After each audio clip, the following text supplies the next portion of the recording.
अकोले शहरातील मध्यवर्ती असलेल्या वसंत मार्केटमध्ये बिबट्या घुसल्यानं नागरिकांमध्ये भीतीचं वातावरण झालं। सायंकाळी 5 वाजता अकोलेतील विधिज्ञ बीजे वैद्य यांना वसंत मार्केटमधून फिरत असताना इमारतीच्या खालील बाजूस बिबट्याची शेपटी असल्याचं दिसलं, परंतु बिबट्या इमारतीच्या खाली असलेल्या थोड्याच जागेत बसलेला होता। खात्री झाल्यानंतर त्यांनी पोलीस व वन विभागाचे अधिकाऱ्यांना कॉल करून बोलावून घेतले, परंतु हे ठिकाण शहराचे मध्यवर्ती असल्यानं नागरिकांनी मोठ्या प्रमाणात गर्दी केली।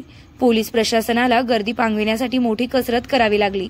हा बिबट्या शिकारीसाठी रात्रीच्या वेळी आलेला असावा, परंतु दिवसा गर्दी वाढल्याने तो तिथेच थांबला असावा असा अंदाज वनाधिकाऱ्यांनी व्यक्त केलाय।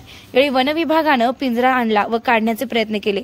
लोकांच्या गर्दीमुळे वन खात्याला देखील मोठी कसरत करावी लागली।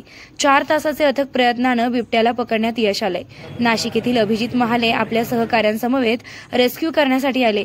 त्यांनी भुलीचे इंजेक्शन देऊन नंतर बिबट्याला बाहेर काढले।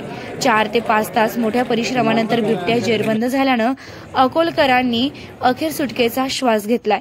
यावेळी वन खात्याचे कदम साहेब, पारधी व इतर कर्मचारी यांनी मोठे प्रयत्न केले। पोलीस निरीक्षक गुलाब पाटील व कर्मचाऱ्यांनी चोख बंदोबस्त ठेवला। स्वराज्य माझासाठी संपादक आबासाहेब मंडलिक, अकोले, अहमदनगर।